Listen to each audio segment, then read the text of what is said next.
Peoples of the universe, please attend carefully. The message that follows is vital to the future of you all.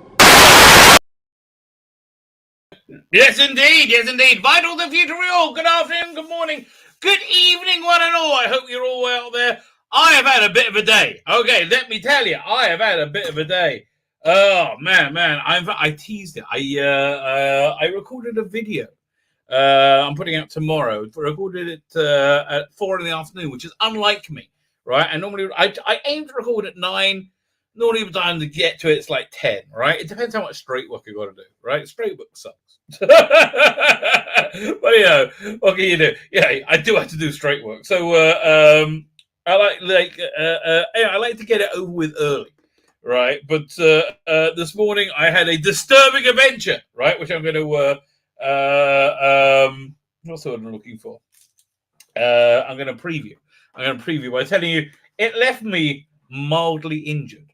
Oh, there you go. That's what I was looking for. Found me spoon. Mildly injured, but it did pretty much destroy my plan for the day. My plan for the day is this: I am really getting into digital art, and I'm not trying to sell you NFTs. Fuck off, leave me alone. Although I have got a bunch I'm going to make, but I'm going to sell them at sod it. I just dropped bloody sweetener. But I'm going to sell them at such a ridiculously high price. They are not for you, right? They're not for these super religious. They say, wait. You wait there. Now I've got to get some more bloody sweetener. I just spilled it all over me. Looks like I got a cocaine habit. I lost like about a couple hundred quid's worth down my trousers. But you know what? It's good to if that happens, I hope you can afford it, right? I've never really been that into cocaine. I'll tell you why.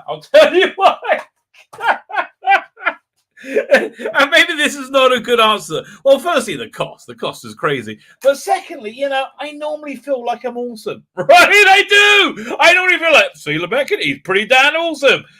So, for me, cocaine is, I don't know, like bringing coals to Newcastle, as I'll say. Coals to Newcastle. I do like that. Was it in John Constantine, right? They said that when he said, bringing the hot spooks to me, the horrors to me, like bringing coals to Newcastle, right? And there was he had a very good backstory set in Newcastle, which when they revealed it was never as good as you would hope it would be. Like, it was always mysterious, but a lovely Dave McKean cover. Oh man, that cover of that issue was gorgeous. Had like a collage of like doll parts on it. So here's what I wanted to do today, right? I was going to make the thumbnail for today. That actually takes some time, because what I have to do is I troll the stories, right? And I got a whole bunch of stuff like already cached, good stories that I'm like I'm considering doing, right? So then I got to decide which way I'm going to go. So the Time Lord Victoria stuff. But let me get these thumbnails pulled up. I got a bunch of stuff to show you. But the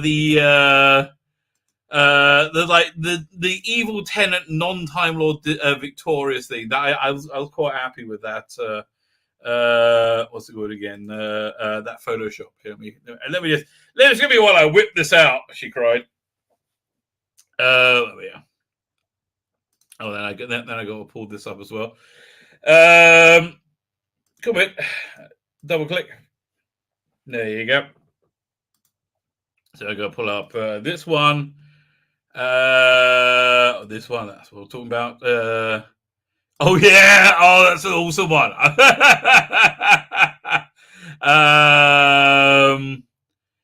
think I released... Yeah, I have already released that. Wow, I'll bring it up anyway. That one we've done. Here we go. Doink. Here's what we've got coming up in a couple of... Oh, really? I didn't double-click fast enough. So I had all these files like all highlighted, ready to open, and then none of them did. That sucks ass, right? That sucks ass. Fine, that one. Here we go. Let's try again. Oh, come on! Mother, really? I'm normally very good at this. Okay. This time, you know what we're going to do? I'm going to hit the enter button, right? You see, fool me once. I can do open with. I'll do open with. That's what I'm going to do. I'm going to do open with. Here we go. Right click. Open with preview. That's what I wanted. Yes. Now, I'm assuming I put my sweetener in the coffee. I got the spoon in it, so that's a good sign. Here we go. Share screen. There you go. Screen. There we go. Oh, wrong one. Well, that's good. That's something else we got to look at as well. There's two more I got to add to this. So this one's going out. This one's going out tomorrow. Boy, this is looking like a disaster. I mean, they've been hyping it as going, oh, it's all cinematic. Oh, it's good. This is looking like it's going to be a real train wreck. I mean, everything. From what I can tell, this director. Well, we do an interview with the director, and what else is in this? There's also another long article I go in before that. When we talk, they talk about the length of the special. How big's your special, darling? She cried. No, what I mean, jigger jigger. No, actually, I don't know what you mean. Only 50 minutes long. So here's an interesting rumor. If I can find it, this is funny. I think it's on my desktop. So have a look. This is really funny. Is it opening up? Oh, wait. I'll try. Come on. I think because it's open over here. If I close it over here, maybe it'll open over there. Now it's doing it. There you go. So this guy, he's saying, okay, so not only is this special under an hour, but it's also one of the shortest episodes ever of the era. Yeah, he actually thought it. Yeah, so this is particularly strange. Either the rumors are true, and this episode has been edited due to controversy. And so the rumor is that this was racially insensitive and needed a heavy editing. Otherwise, I'd have to go out with a trigger warning, which wouldn't do. I mean, so if that rumor is true, I see one or two possibilities on the table. Either one, Christian was an idiot, right? And he wrote something genuinely racially insensitive, right? What was it? Extras, the Ricky Gervais show. When he becomes famous, he does a sitcom, and they show you an episode of the sitcom. Like when the whistle blows, that was it. When the whistle blows, yeah, I remember that. So, and there's these Chinese delegates coming, and it's like they're super racist. I imagine he wrote something like that. Like it's like insanely, they're all like Chin Chon Chinaman. It's like the most insanely racist thing ever. So to edit out 12 minutes of it, or 12 or 13 minutes. That's option number one, right? That's option number one. Option number two is that. When they wrote it was. I'm sorry. This is genuinely making me laugh.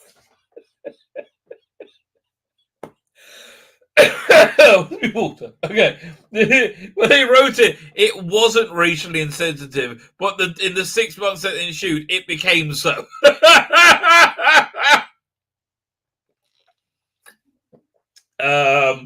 I could go either way. I mean, again, that's if the rumors do be true. I go either way on that. What else we got coming up? Doctor Who, the full Doctor into the Ravencliff Witch. Not bad. It's not. Listen, none of the Fourth Doctors, and most of the Fourth Doctor stuff is not great, right? It's not fantastic. It's not. I mean, you get some that are. Like, I really like the other one. I really like Blood of the Time Lords. I found that a very interesting episode. But this one, look, they sell them together, which I think is a little bit cheaper. And this was not. I'll say mostly harmless, right? It's mostly harmless. Neris Hughes is in it. I think she's coming back as a companion. It's weird. It feels like a leftover Terrence Dicks story, right? That Robert Holmes Mongley rewrote, right? It's basically, it seems like it's spooky dooky, but really it's just some technical thing or some sci-fi thing instead. I have also listened, so you don't have to. Russell D. Davis says, Doctor Who, Mind of the Hojack. It is shit. Oh, is that shit? Avoid that one like the bloody plague, mate. Oh my god. I mean, if you're a Russell D. Davis completist, yeah, right? It is shit. Finish listening to it. The second episode is better than the first because Russell D. Davis didn't write it.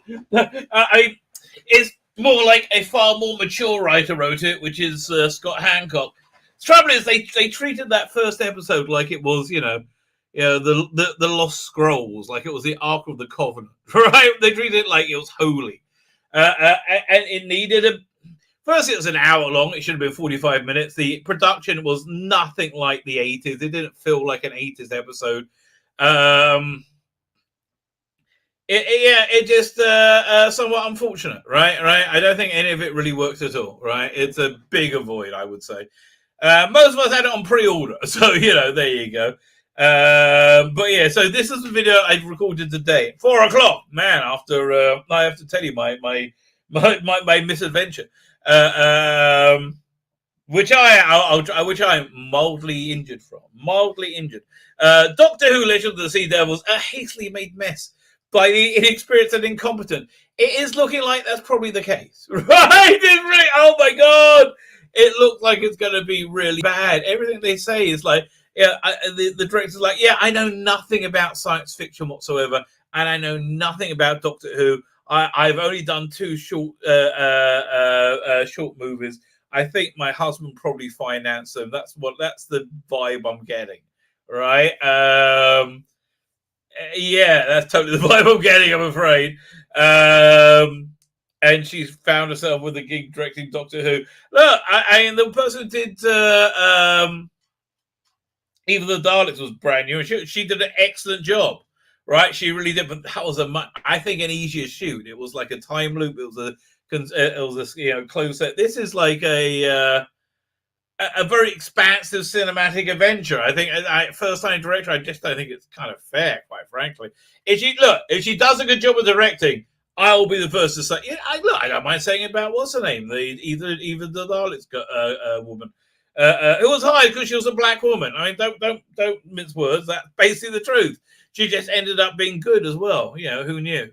So what was that? And what else? There's we had the news that it was we went through the whole thing that was cut down. Oh my god! And then the whole BBC announcement. Oh yeah. So I was gonna go. I could have gone for that as a lead story, but instead I went for this one, the David Tennant one. David Tennant as a Valeyard. That was this is a good theory. It's an article where we're going to read on Screen Rant. I think it's a very good idea, and I think it makes a lot of sense. I think it will be a very clever way to bring people in and have a new Doctor, and I think he'll be very good. I think listen, if it's not what they're doing. Shame, because it's a good idea, but I do like this. Firstly, the Photoshop, excuse me. Wow, did I do a good job? Right? I like it. The first time you saw the dark Gallifreyan robes. I like the dark green. And like this. So I wanted to go for a much more Valeyard-y look, right? That's because we've seen Master, we've seen the Rassilon. One of something like more. This strikes me more like the Valeyard. So he's like, you can add the role of Valeyard to my IMDb. But the Simon says, David, take us with you. Don't leave us here with Chibnall. We'll do anything. And again, the Sea Devil says in the immortal line, I'll suck your dick. Right? Just take me. I'll do anything. That's how bad it is. Right? Listen. Had anybody told me back when I was a child, back when I was a young whippersnapper, first watching the Sea Devils, right? As Pertwee sets off the mines and Sea Devils runs back and forth, I'm like, whoa, Sea Devils, cool! If I could go back and tell myself, little Tzvi. You're going to be called Tzvi in the future. You're called Matthew back then. So, Matthew, I'll say Matthew, you know what's going to happen in the future? I said, what? They're going to invent an international information superhighway where everybody's connected instantly, right? It's incredible. You can video call people. They really, yeah. And every bit of information is online, right? You just get it at your finger. Not only that, you have the ability to make your own TV shows, your own commentary shows, right? You can broadcast yourselves as a TV show internationally and garner your own audience. So, well, the future sounds incredible. Well, it is bad too. Let me tell you, it is bad too. But anyway, so one of the drawbacks of this era is you're going to be driven at some point to be put one of these sea devils on one of your thumbnails. What's the thumbnail? What's the thing that advertises? So it tells people what's on your what your little video you're putting out is about. So, that's interesting. So one day you're going to take one of those sea devils and you're going to say, "I'll suck your dick," with a sea devil. So we actually have a blessing that we say in Judaism. That you bless me that I brought me to this point at this time. Brought me here. You say Shekianu a lot. I should say Shekianu because I've never ever done a sea devil blowjob gag ever. Would a sea devil be good at a blowjob? That's the real question. That's the I don't know. It'd certainly be wet. I don't know. No thick lips. Listen. We've never seen a really articulated mask. It depends on the lip control, right? It depends on the lip control and the tongue action, right? I would say I think I would rather have a blowjob from a Silurian, right? One of the modern, one of the lady Silurian. Oh, that makes sense. Yeah, I'd rather the lady Silurians. Yeah, okay, fine. I'd rather have a blowjob from one of them, right? That makes a lot more sense. That makes a lot more sense. You need to take your mask off. Just open the little mouth bit. It's fine. Everything's cool, baby. That's me. I'm egalitarian, if nothing else. Anyway, David Tennant casts as Nick Big Bang for us in the evidence. I think this is a damn good theory, right? I think this is a damn good theory. Which I'm looking forward to getting into, right? I really do. I think it's a good theory. Star Trek, the Star Trek Nemesis sequel. Star Trek Nemesis was the last of the next gen movies, right? Was the last before the JJ reboot, right? So they were going to continue that, and man, what a shame they didn't. Star Trek Nemesis was a bit of a mess. I like they were trying to bring in new talent and trying to do new things. Honestly, they should have given it to Manny Kota. By the way, bloody hell, I watched Deep Space Nine, Season 6, Episode 1. Is it Season 6, Episode 1? The Dominion War was really in full swing. They just got driven off of Deep Space Nine, and they were getting their asses handed to them by the Dominion, right? And they were just like, the Ninth Fleet will stop them for sure, says Nog. And then, later on they hear about the Ninth Fleet. There's only 4 left. It's like, it's really desperate. And, the Kardashians are reoccupying Deep Space Nine. And Wayu's trying. It was really good, okay? I really genuinely enjoyed it. I think Deep Space Nine is one of the most interesting Star Trek shows in that it broke the serial, taboo in Star Trek, right? It was the first one to really have season arcs, and also had like multi-season arcs, right? It had, a lot of things were wrapped up in that last one. Anyway, so that's what we're doing now. What else we got coming up? Let's have a quick look, and now I'll tell you my amazing story of woe. This is Saturday.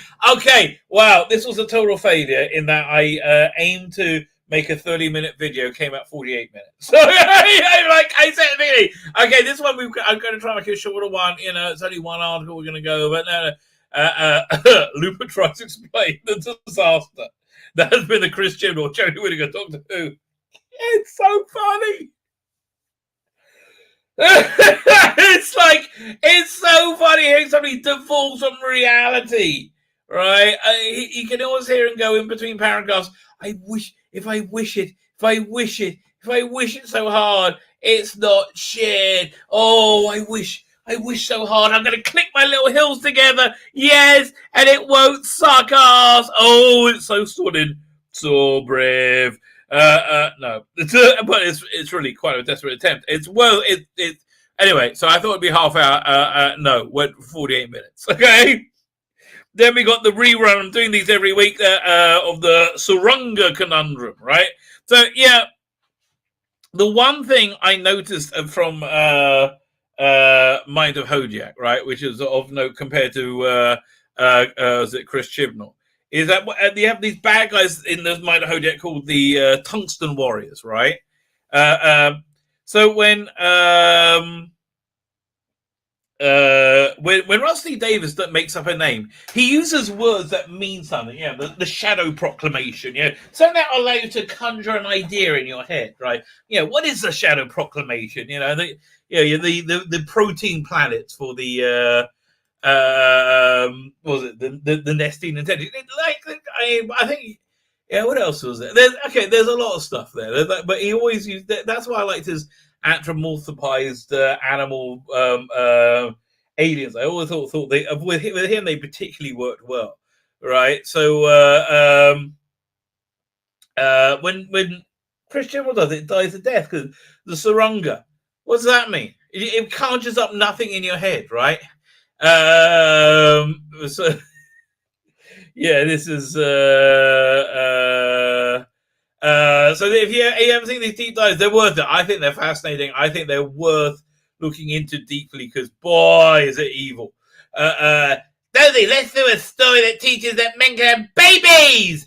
And I can do a speech about how much I like science. Oh, I give up. And the things that nope, neither of them see the irony in this because they don't. A paper-thin story riddled with plot holes designed purely to platform an insane progressive agenda. Yes, I think that's a fair take on it.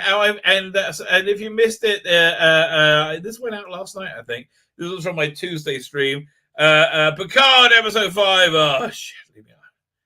Leave me alone. Oh, I can't. No, let's go back here. Oh, no, my adventure today. My adventure. So, for some reason, my youngest daughter is home. She has an apartment, right? She has an apartment. But she's home. I think she had an appointment somewhere locally, but so somebody wanted to drop something off her this morning, right? And so like I get up, I answer the door. The dog's going crazy, right? So I like open the door that much. I'm not even joking, that much, right? And I stand in the doorway. She said, "Oh, hello." I said, "Oh, the dog's going crazy." So she pushes the package in, and the door opens up. The dog jumps over me, right? Jumps over me out the bloody door, right? I'm like, "Oh, sorting out." I say, "Grab her!" And the person dropping the package off like looks at me, and a fly falls off her face. And I was like, "Really?" And the dog looks at me like this. I've got no rational mind whatsoever. And boom, right across the street. Okay, so she's broken out once or twice before. We normally get her when she's in the park. No. She goes, "Oh, go now." She goes away in a different direction. We have this security road around our little town, our Marsha. So she goes there, she's there, I'm like, and then she's coming to me and says, "Oh, thank God, I lost mine." So he comes to me, I'm about to get her, I fall over, like, boom! Right, my knees all blooded up. I'm like, really? I'm like, can I get up even? So I'm like, by some miracle, I get up. I'm like kind of surprised. That surprised me. And the dog's going, and then she goes down a route that we normally go to walk on, then goes down another street. And then she looks at me, right? He looks at me, and so I go, and boom! Goes off another direction. I'm like, she's gone. There's no way I'm catching up, right? So I go back to my house to get my daughter up because I'm reasonably annoyed with her at this point. To get your own damn bloody baggage. But she's already out, and I make it reasonably clear, I think, that I am not happy by this turn of events, right? I've been running around about half an hour outside. I'm bruised up, I'm blooded up, and I don't have the sodding dog. Okay, more than anything else, dog's got. I'm like, really? I'm like, so she's looking for the dog, driving around, and I'm like, we're never seeing this dog again. Like, she can't even find it. She can't even see it. Like, could be anywhere. Right? I'm like, I am freaking out beyond freaking out. I'm like, really? Not doing well with this at all. Not doing well with this at all. And then, finally, so a neighbor calls me and said, "Oh, they found it. They're trying to catch him now, right?" So about half of the town goes out in a kind of like they're looking for when they do a hunt for a missing child. Right? So they encircle the pooch. Finally, she comes home. It was a very stressful morning. Fine, so that blew up my morning. So what I was going to do today, I got this piece of digital art I want to do. And again, not an NFT. I'm just giving it away. I'm giving it away on my Substack. I really like this stuff, right? I've really got into digital art. I'm going to show something else. But so what I want to do is I want to capture moments of greatness for me. I want to generate how it feels for me, right? When I see bits in genre of greatness. So I really want to do this Tom Baker thing, Have I the Right, with his two wires. But I like this mild animation, but I want to draw it. I can really see it. I'm really excited to do it. But here, let me show you what I am working on. Which again, this is not for this audience, right? This is just I schmooze with you guys, right? And it really is. I haven't even put this stuff up yet. So let me find it. But this is something I'm going to be giving out free, not for sale, free because I love you guys on my Substack. Now I just got to find the right file and open it. It's a GIF. Where's the GIF? These all PNGs. God, where's the GIF? Oh, there it is. So I open this with Safari. This is really cool. Okay, this is actually really, really cool. Safari. There you go. Doink. So show it up. So anyway, it's Passover, right? Passover is here, and here it comes. Is it opening up? Let's have a look. I was thinking. Yeah, it's coming. It's working. Oh, it's really cool. Okay. So, people keep stuff in there. People put these, little, what are they called? Segulas, right? How do you translate it? Segula. Segula is like a little card that you put in your pocket, which is supposed to, give you good luck in a different way. These are like Jewish... good omen. They're like Jewish Lucky Charms, but they're supercharged with Kabbalah, right? So I want to do like a digital version. Yeah, where is it?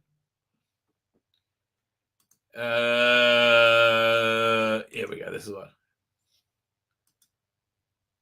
Is it sharing? Here it comes. There you go. So yeah, I did this. I'm really, really pleased with this. So what it is, it's they say that about 98% of deaths are caused by the evil eye, right? The evil eye is essentially when somebody hates you, it generates hatred towards you, right?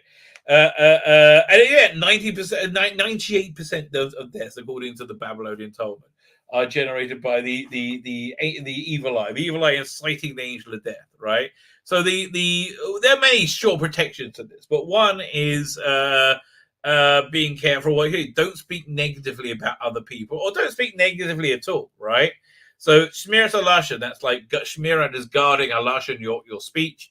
Neged is a protection against iron horror. So I would say for this to work, if you need to do two things. And if you're an atheist, not for you, I'm afraid, right? I would say if you're agnostic, you couch it like this: if there is a God, right? If there is a God, I accept the concept. You don't actually say accept the being. You accept the concept of there being a loving, a loving, infinite, all-powerful deity that wants the best for you. That's right, the cornerstone where you start, right? And again, if there's something you don't accept it like that's a possibility, right? So if you can do that, so that's step one. And then step two, you take an hour out of your day, an hour when you're awake, right? Not an hour, any other time, but an hour, when you're awake and you're active, where you commit to not speaking negatively. Just 1 hour, right? 1 hour a day out your life, right? And you do it with mine because saying, I want to. This is what God wants, right? For whatever you want to call it, this is what the universe wants. This is what God wants. This is what being good is, right? I'm doing this to generate a greater rapport, a greater relationship with whatever that entity is, God, the fools, you, whatever you want to call it, mate. Whatever you want to call it. So yeah, so so I got all these. They're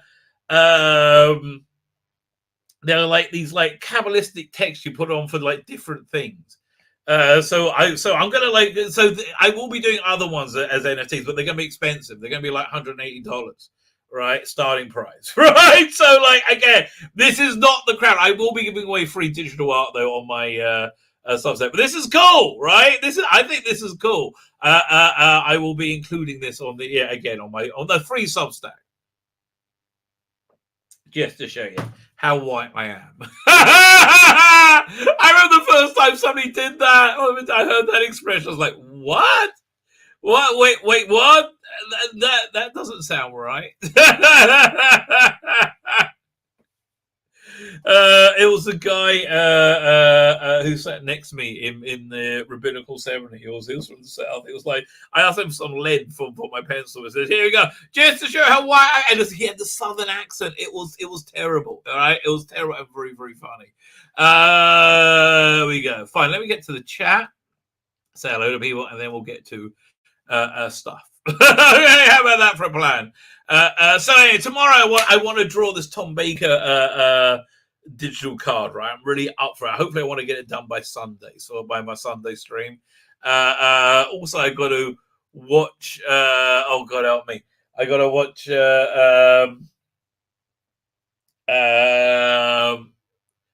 Demons of the Punjab. Oh God help me. Oh God help me. And I got to make the thumbnail for it. Okay, I got to do those two things, and then I might even start on Picard as well. I can't do both on Sunday night. It's too much, mate. Right? I'll end up shooting myself. It's too much, more than any human can bear. So Frank Visconti is there. Good evening, Frank. How are you? Good evening to me. For some unknown reason, I had to resubscribe to this channel. I didn't. Oh yeah. YouTube's on a bit of a bender, right? I can see now the people watching it went way down, right? You can see it. You can see it throughout it. It's incredible. I was naughty and the Rabbi kicked me out. No. Listen, I'm naughty. You get a prize. I like the naughty. I'm going to tell you, I get that from my mother, right? I do like naughty. That's my problem. I've always had a smirking admiration for naughty. Gareth Morgan is here. I hear YouTube does that. I wouldn't have been in for sure. Wouldn't have. Listen, I'll take a sub from freaking anybody, right? Like anybody. Jeremy Corbyn, yeah, has some fried back. Come on. Lonnie says, the question of the day, if you have one bite of bacon left and one bite of steamy biscuit covered in melted butter, which one do you eat last? No, you put one on the other. Dude. And you... Oh, God, man. Look, honestly, I'm physically aroused, okay? You're doing me a mischief. I'm only flesh and blood, mate. I just had a buttery cheese and bacon biscuit this morning. Oh, my God! Answers all at once. Well, we all agree. Yes, Gareth Morgan, you are correct. I'm not a fan of butter. Butter melted onto a biscuit with a bit of bacon. And then maybe a side of grits. Oh, man, you put bacon in grits. It's so good. Oh, it's so good. American food is so good in general. There was what was that Stephen King thing? They did a TV show, which I quite like, 1961, where he has the time portals in 1962. What's the name of the guy? He's like persona non grata now. Seth Free, and then Seth Rogen's friend. What was his name? Ex-friend. It's been really cancelled. But he's coming back, I reckon. What's the name of that guy? Can't remember. But they mentioned that when they go to the Sixers, the food is so good there. Wouldn't it be great if they had a restaurant made like a real 1960s diner, using the same thick pastry, right? The same bacon. Man, would that be incredible? That place would be packed out. There we go. Where are we? Also, forget all of that stuff. The world's going to end. I mean, really? They're talking about a famine. Sod me. That Sidemen's head reminds me of the 80s Sidemen. Yeah, I like the Sidemen. Right? You can take the Sidemen with you, Russell. We like them. They were a good design. Disaster is here. Evening. Did I say evening, Mr. Jekyll? Oh, evening to you if I didn't. The Sidemen were an awfully good design. Okay, I'm trying to make it not jump. Mark the Vicar is here. Look at you, back on the dot. I'm half pissed on red wine. I may not make it much further. Oh, that sounds so good. Oh, I'm jealous. You know what's good when you're half pissed on red wine? A bit of a pepperoni pizza, mate. Pepperoni pizza. That's a good combo. That's oh man, that's another thing I miss. Oh, okay. The two I've said this before. The two Rabbi pizzas were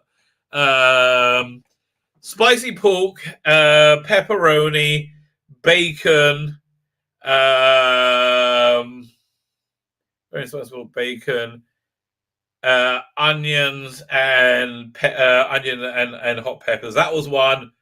Oh, that was so good. The other one was the fish one, which was shrimp and not tuna. What are they called again? Not sardines. What am I thinking of? What do you have on pizza? Oh, man. Okay, I'm going to have to look this up. I'm having a real senior moment. Fish on pizza. Come on. Fish on pizza. Anchovy. Oh, sodding out. That made me freaking crazy. That was insane. Okay. Back to the chat. Anorexic Sidemen, well, they are a bit body conscious. But hey, Rabbi, and everybody, me too, Rabbi. More insanity working for the DBS. What's the DBS? I don't know. But I'm glad you agree. We must be right. For not being paid, but smash the like button. I will pay you. I pay you in love, baby. I pay you in love. Unknown, underscore 289. Just says as an animated out of time. And maybe planning to release it. What's out of time? He has put up a trailer. What's out of time? Shall we look this up? Doctor Who out of time. Doctor Who out of time. What is this?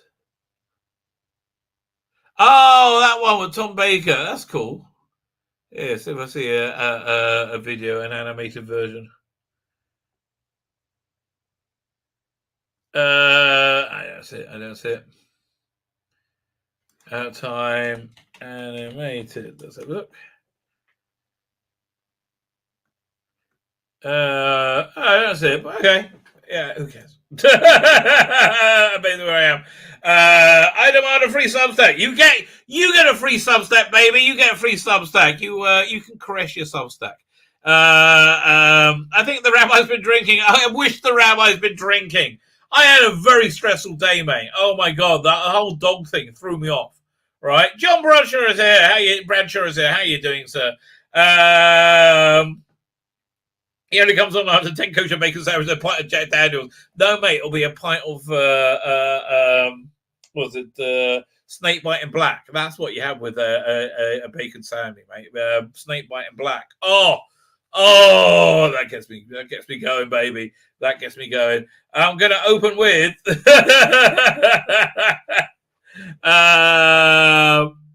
yeah, apparently not a big Willie style for Will Smith. I have no idea what's going on. I've got a spoon, and that's a good sign. these are all good. These are all good quotes. Who else we got here? Let's have a look. my special is longer as long as I hold the ruler. Well, okay. You should hold the ruler, sir. You should certainly hold the ruler. Fine, I'm whizzing through the chat now. Whizzing through it.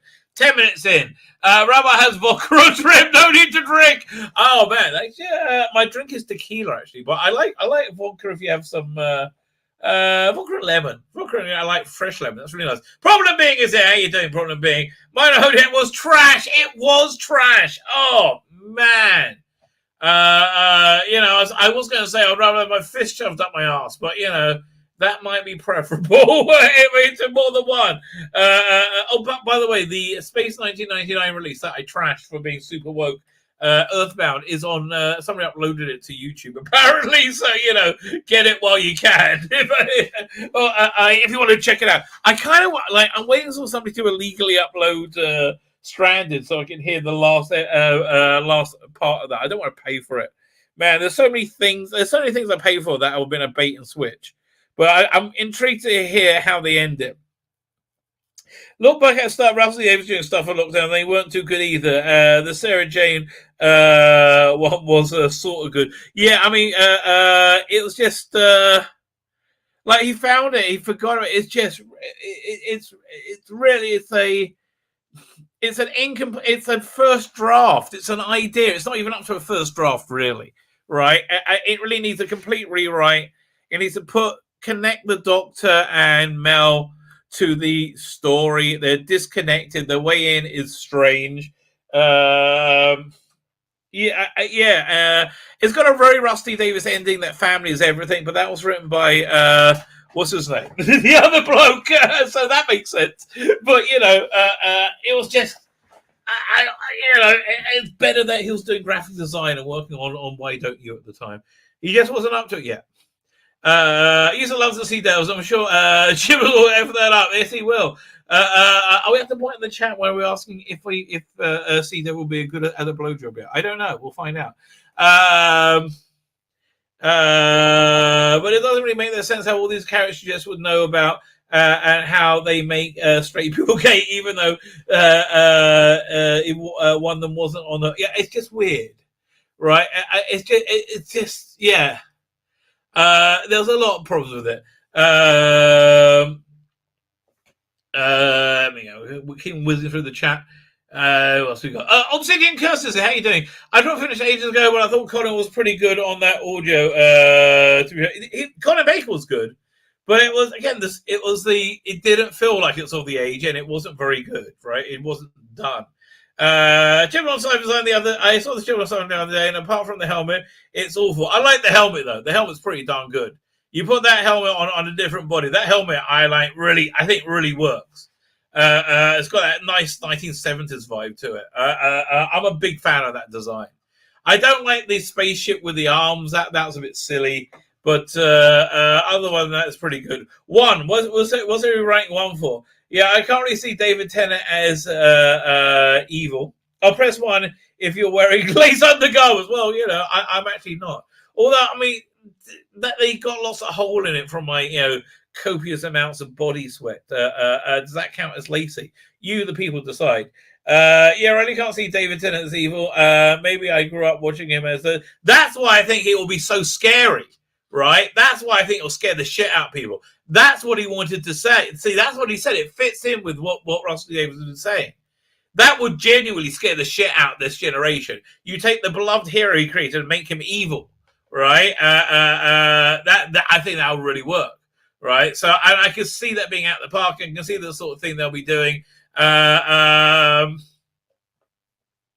This video is taking a weird direction. Does a Sea Devil go to blowjob? I wasn't prepared for this. No one is ever prepared for a Sea Devil blowjob, right? No one's prepared for a Sea. There's never the choice of a Sea Devil or Perry. It's going to be Perry. I'm just saying, you're caught on a desert island, right? You're caught on a desert island. You're there for many years, right? You're there for many years, and your only friend is an occasionally visiting Sea Devil. What are you going to do? You, the people, decide, right? You, the people, decide. Yeah, there was a friend of mine, right? He told me a true story, absolutely true story.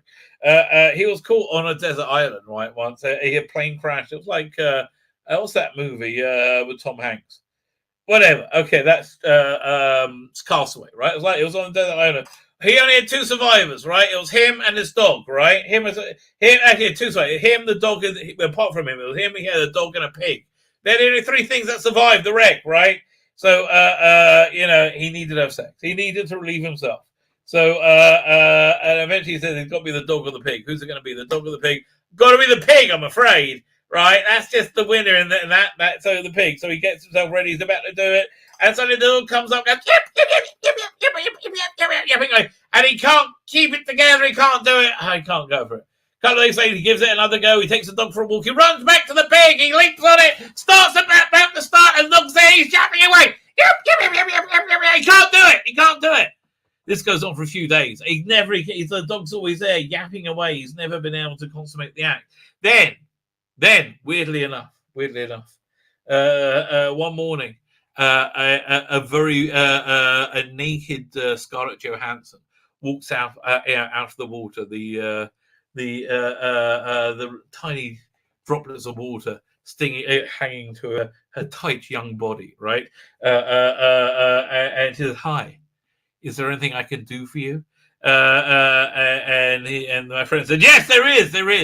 Can you take this dog for a walk for 10 minutes?"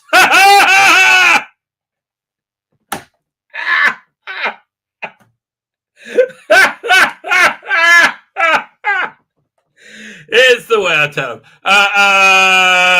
I'm going to give him a go because they're bringing Charlie back. But I heard they ruined. Yeah, no, don't bother. Get everything you want from Big Finish is cheap. Get the cheap stuff. Yeah, look, Big Finish is like a hooker. Get them cheap, baby. They've already put out. So anyway, I got this. Let me whiz through the chat. We have a guest coming on momentarily. As soon as I finish the chat, I will bring the guest on because we have many important things to discuss. Right, many important things to discuss all the day. Digby Strawbridge is here. How are you doing, Digby? So I hope you're doing well. Let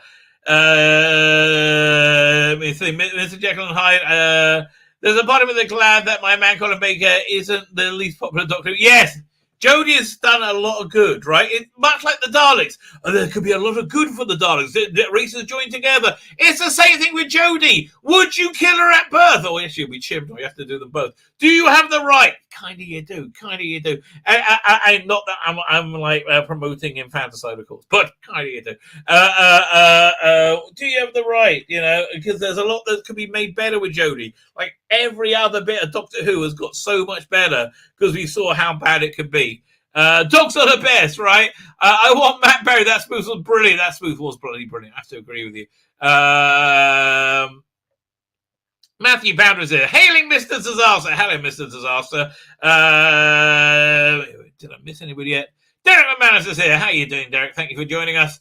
There we go. Oh, I thought I was nearly there. I'm literally 20 minutes behind still. Sorting out. Dave travels through time. Channel 2. Wow, I was going on Channel 1, mate. One day I hope I can get up to Channel 1. Right now, still stuck on Channel 2. It's all I deserve, mate. It's all I deserve, let me tell you. I won't trust me with Channel 1. I have to tell you, a little aside, DC is here. How you doing, DC? I've always thought it's a real shame that the reboot of Minder never worked, right? It was awful. But I thought, what's his name was perfect casting for it. What's his name? Alfie Moon. Alfie! That one. One of the reasons I'm learning about Bible passages is to use them in arguments. I like Matthew 5:9 or Luke 18:25 to annoy rich people. Well, listen, annoying rich people is reasonably easy. Louis C.K. is awesome. He had this great bit about should they make child sex dolls for pedophiles? Like to stop them having sex with kids, right? And it was like, okay, well, let's keep on doing it this way then, and let you use your kid. Yeah, I was like, Epsilon_, how you doing, sir? No, I like the idea of making pedophiles the most revolved people in humanity. Inhumanly torturing them. I'm actually up for that idea. But that's me for you. That's me. Call me a reactionary. Yeah, I saw this is funny. Check this out. Age at which teachers are allowed to groom. All ages and 4th grade and up. Yes, that's what all the hoo-ha's about. Let's get back to the chat. Whizzing through. Okay, I'm now like 15 minutes behind. I'm not doing bad. Who we got? Stephen Amaro, how are you doing, sir? Blimey. Lucky I caught you. I was whizzing by at speed. She cried. and that's where babies come from. Okay? Let the rabbi tell you. Rabbi, is the rabbi suggesting subverting expectations? You should subvert expectations with the Thasmin. They're going to say no. It's going to be unrequited. And when she eventually regenerates, they're going to kiss for the first time as they regenerate. You heard it here first, folks. That's exactly how they're doing it. It's going to be unrequited, and it's going to catch a lot of shit from the J-bots, right? In Hollywood and BBC decides that all the way to succeed is hate fans, insult them, and defecate much like love shows. Well, it's a strategy they keep trying. Is the rabbi trying to sexualize the sea devils? Listen, mate. I'm just saying they will do pretty much anything to get out of that situation. Who can blame them? Non-pedophilic digital cartoons were more simpler. It reminds me of listen, it's so clear. The end game is for them to be able to have sex with kids. Excuse me, I hate to have this little aside, but it's totally the end game. Is for them. If a kid can consent to change their gender, they can consent to have sex. And that's the goal, right? That's the goal. If a kid can consent to change their gender, they can consent to have sex, and that is what they want to get. The truth is, I don't think the former is true. Neither is the latter. But these are heavy questions. And a simple mind, a commoner's mind, such as mine, cannot cope with them on their own. No. I need to join. I need contact. I need contact with another mind. I would say a superior mind, a royal mind, a mind that is tingling with royal thoughts and royal jelly. Sadly, I can only get Birmingham royalty. What can I tell you? It's Birmingham's king of the kings. Stan Henley from You saucy bastard. Hello, everybody. Tell you, many a lady said that to me. Let me tell you. Good to see you, mate. Good to see you. Fun and games again, I hear. Fun and games. She cried. How are things? I'm bathed in light, aren't I? It's because I haven't got my ring light on. I have to sort that out. What have I missed? What's going on? That sounds like some kind of a sex act. It does, doesn't it? But then again, most things do when you've been around for 5 decades. It does, doesn't it? Listen, I'm still amazed there's a thing called rusty trombone. It does blow my mind. That not only people have done that, but so many people have done that, they've had to give a name to it. That's messed up. It is, isn't it? It is. I mean, who are the first people to try this? That's what I kind of wonder. Well, there's a very good sketch on one of the Norm Macdonald's comedy albums called "The First Homosexuals," and it's they're like it's Norm Macdonald and Will Ferrell, right? Okay.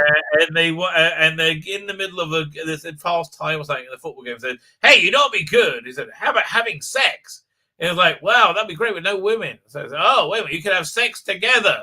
I'm like, well, okay, then we'll give it a try, right? And Norm Macdonald was like, oh my God, this is awful. This is the worst thing ever. No, my ass is on fire. And Will Ferrell's like, well, this is quite pleasant. I think I can actually go longer this way. I'm enjoying it. It's a really messed up. There's also a skit on there with the Fantastic Four meeting, right? And so you have Norm Macdonald as Mr. Fantastic. He says, okay, we're about to launch our Fantastic Four. We have everyone's going to get their code name. So Ben Grimm, you're a giant thing of a man. We will call you the Thing. And he's like, oh, that's pretty good. And Sue Storm, you can turn invisible. We will call you the Invisible Woman.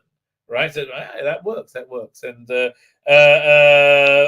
name? Storm. You can turn into flames like a human torch. So therefore, you'll be the Human Torch. And I have the ability to stretch myself like rubber, so I'll be Mr. Fantastic. Okay, that's what I'm going to be, Mr. And they're like, wait, what? Why can't you be Stretcho? Like, no, it's a fantastic ability. I've often wondered about that myself. I have indeed. How are you? What's coming up on your show tonight?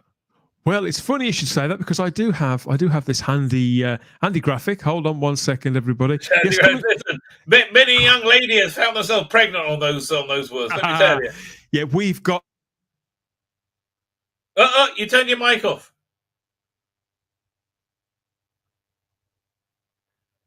Nope, still not there, mate. There you go. No, it is me. It's ever since I sort of rewired everything. Okay, yes. So it's the usual sort of stuff.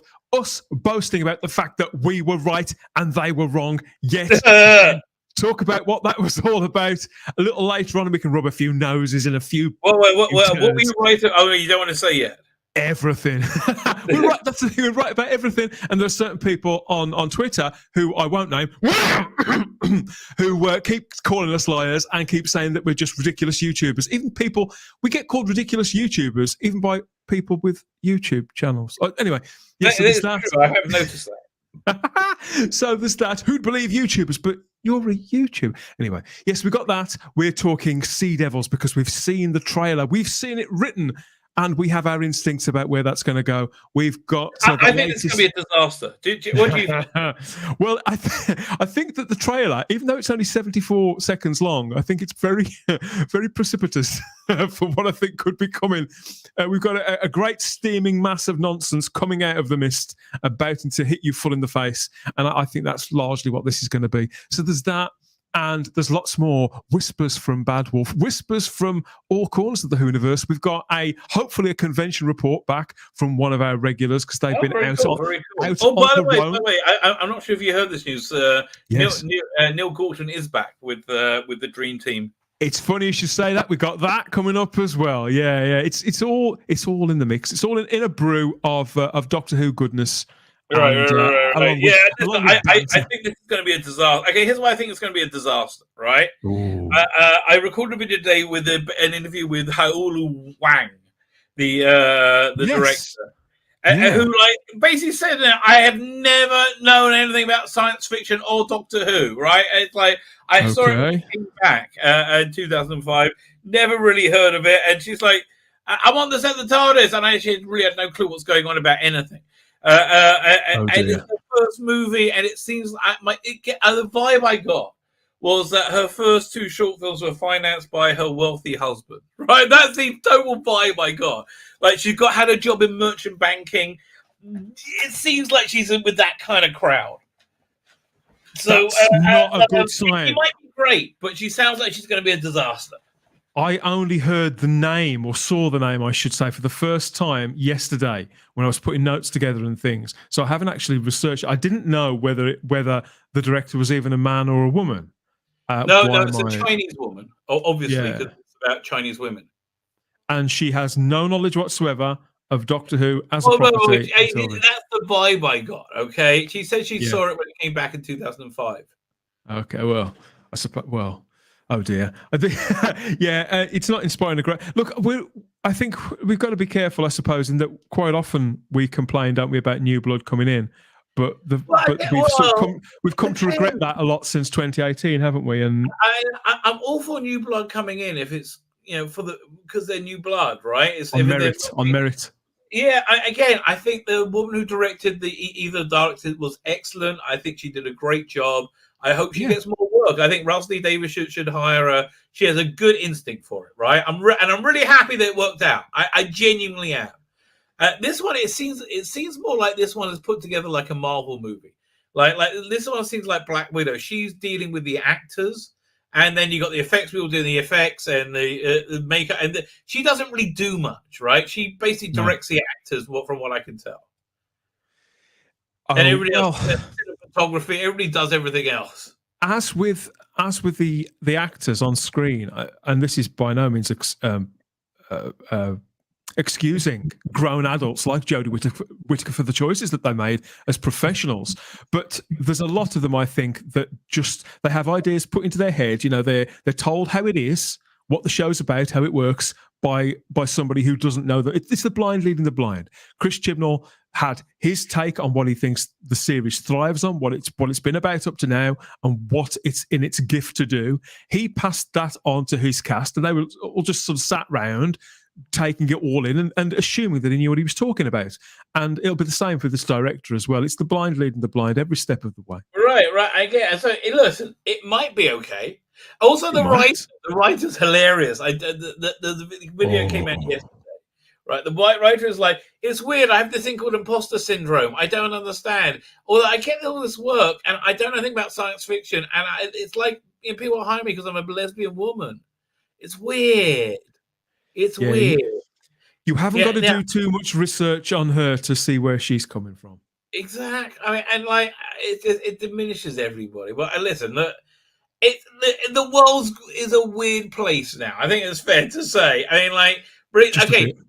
The battle lines is wanting to have sex with kids. That's really. I mean, it's really. I've very been saying clear at this point. Right? Yes, I think that's their end game to legitimize abhorrent behaviors. If a child can consent to having permanent, gender reassignments, procedures. They can consent to puberty blockers. They can consent to have sex. And that's where it's going. We're going to have the Child Sexual Freedom Act, or the minor or the under. It's going to happen. That's where they're going. It's very clear. The people that are pushing these things, in many respects, in my belief, they believe that they're steering this ship, and they're not. They're very convenient allies to other mindsets, other ideas, other ideologies, other beliefs that actually have their hands fully on the steering wheel of this. That's all I'll say, obviously, on YouTube. But this is very nefarious, plain wrong. It shouldn't just upset, it shouldn't just rile every single parent. I won't even say in the Western, it should rile every parent all over the world. But whether you're a parent or not, you should recognize that this is simply wrong. Yeah, also simply wrong, Mr. Jekyll and Hyde points out. Christian was saying, 50 years of canon continuity is wrong. Yes, you're right. Let's put this in context, right? Let's put this in context. So I saw this article, right, and I thought this is an interesting thing to look at, because I think this has got maybe not 100% on the money, but I think this has got a lot of credibility to it, this idea. Right? Okay, this is new. Relatively new. Right? It's from 4 days ago, right? It's... we had all the rumors circulating that David Tennant's coming back in some role, right? And Russell Davis says he wants to scare the shit out of you, right? That's what we heard, right? What would scare people more than making David Tennant a villain? Especially that generation that wants to bring their kids in, right? That'll be really, that will make them sit down with their kids. I'm down for this completely. I mean, I had an idea back in the day, before we knew the extent, the depth of Christopher Eccleston's distaste with Russell T Davies and with the BBC. When it was coming up to the 50th, my idea for a big 50th special was that the 11th Doctor and the 10th Doctor would team up against, but it would all be set in a parallel universe where the 9th Doctor existed, and he had created the Daleks. So it was an alternative version of the Doctor who'd created the Daleks, and so he was the most evil man in the universe. And so the idea was that he was going to put two Doctors against the one Doctor. And it's just this. I haven't explained it very well, but I had a very formed idea. It was one of those ideas, Rabbi. I had the idea formed in my head, and I nearly did an Adam and started to draw the technology and what this sort of Davros Doctor would look like. And cool. I think it would have been quite cool. And so I always thought that would be an idea, to turn the Doctors against an evil incarnation from another dimension, from another reality. That's how I view Whittaker's Doctor. She's not evil. She's just like what's the word? Like massively incompetent or retarded. It's somebody. I think the word.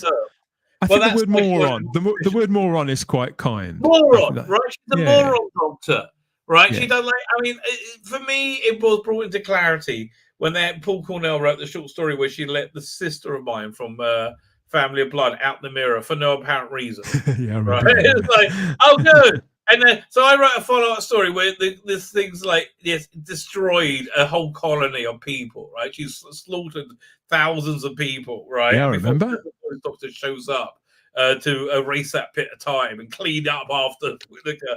And basically, all the doctors do now, they all take duties in cleaning up after Whittaker's doctor. After their naughty little sister. Yeah, or more like she's a Valeyard essentially, right? Valeyard. Tennant, let's read this up because I want to hear this guy's take on this. I think it's quite a clever idea. David Tennant will be returning to Doctor Who. If true, this is the perfect time to revive the classic villain, the Valeyard. Maybe I think it's better to do a new villain, frankly. I guess I don't see the Valeyard regenerating. Michael Jason's also fantastic. I do like Michael Jason in all the Big Finish stuff they've done. Like Trial of the Valeyard's excellent. He's got a wonderful voice, right? And Unbound is excellent. Whatever he's in has been very, very good. Doctor was rumored to be bringing back David Tennant as the Doctor, but instead of the 14th incarnation, he should play one of the Time Lord's most confusing enemies, the Valeyard. That's fair. Confusing is a good description, right? The Valeyard is one of the classics, the most convoluted villains, and the revival of the series has thus far ignored him, barring brief mentions of the name of the Doctor. Really? Oh, yes, they did mention the name of the Doctor. They did, yeah. And also it says then, Twice Upon a Time, right? They says, right, Doctor of War, Valeyard. However, if Tennant is returning to the series, this bizarre bad guy could be the perfect role for the veteran actor. And it could also solve one of the series' biggest continuity errors. Okay, what's one of these biggest continuity errors? The Valeyard is a confusing Doctor Who villain, which is a foe of the Sixth Doctor. According to the Master, Valeyard is an amalgamation of all of the darker side of the Doctor's nature, somewhere between their 12th and final incarnation. Prior to the events of Time of the Doctor and the Time as Children, rewriting the regeneration limit. This will put the Doctor as an offshoot of the 11th and 12th Doctor. That makes sense to me as well. That's what I always assumed, right? So at some point in that regeneration process, he from a second flickered into the Valeyard as he was choosing who to be, right? As he was like going through his catalogue of bodies. And they pulled that out of time. And they made it into an independent entity. What do you think? I think it's as viable an idea as any other. I don't mind them contriving methods and characters for David Tennant to play if he's to come back to the series, because I think he obviously brings an element of nostalgia now after 13, 14 years. But he's incredibly charismatic. He's very well aware of what the series is, why it works, and his component part in it, and knows that we're all there, sat in front of the TV to have fun. And he channels that perfectly. And I think he would do that if he was playing somebody who was in a black hat just as well as he did when he was wearing a white hat. So yeah, I think I'm down for it.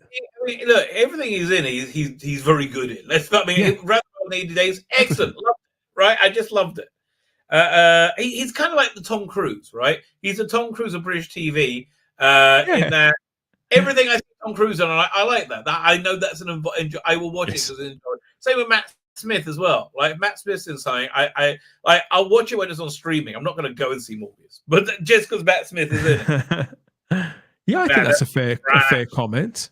It's because they have something, and I think this is true of perhaps all 12 or 13 if you count John Hurt, or 12 of the proper Doctors, in that they have something innate about them that they all have in common, but it's sort of clad in something of their own making, of their own being, that they are able to just tap into and know instinctively how to flip between one and the other. And that's why I think that I will watch most of the actors who've played the Doctor, in fact all of them, even though I haven't seen Colin Baker in many other things. I will watch them all in pretty much anything. Look how Sylvester was in The Hobbit. That was the Doctor. Yeah, he was excellent. Wasn't that one of the few good bits of The Hobbit, right? He was really excellent in that. I'd love to see a Peter Jackson directed, like, I don't know, if he could do a Sylvester story. But what would be really interesting? If you take Survival and you, which was basically my morning was like survival. You know, when they're looking for the cat. Yeah. And they're falling into parallel. That was what my morning was like. It was a nightmare. Anyway, it was. But if you take survival, get the clean footage, take off the special effects, put new effects on, edit it into a like an hour special, right? Widescreen it and give it new effects, give it a new title sequence. You can run that today. It's really, it's a really contemporary story that works. I watched it around a year ago, and I seem to enjoy it more as the years go on. Right. I really think that would, and they should really do that with the old Doctor, like whatever they could. But again, they have all the original footage, so I would love to see them do that. Right? I'd be completely down. I'd be absolutely down for that. I think it could work with. I don't know about a majority of stories. I think you'd probably have to pick your targets. Right. But yeah, I'd be all completely up for that. No problem at all. You know what? Other story would be good like that. Greatest Show. That would totally work. Yeah, I've always felt there was a lot of fat on that anyway, so I'd be down for that as well. I'm not very fond of I'm not very fond of the Greatest Show. Oh, I like Greatest Show. Well, again, you have to be on the right drugs, and it's very good. Like if you are, a good double bill with the what's it? Warriors Gate. That is trippy as hell. Oh yeah, Warriors Gate is I don't think I'll ever look. Every time I view Warriors Gate, I come away from it with something else, either something I've seen in the story or something it's got me thinking about as regards life. And it's same with Kinder. There's a handful of Doctor Who stories that are like that. Sometimes they're not the ones that you think they're going to be. Before they did the McGann movie, I always thought a good way to bring Doctor Who back was just do a movie, like a standalone movie, and don't even say it's Doctor Who, right? Just remake Kinder, right, with a big budget as a single, like a 90-minute thing, and have a strange traveller. People would love that. I think it'd work really, really well today. Right, it's a great intro. Into character. It's like but I don't think it would though, because there's so much in it that's just the production values are way too low. Like, I mean, even with the new Snake, which I like the new effects. Right, I always like new effects. Yes, I like the new version of Mordred Undead. I think those effects are great as well. But you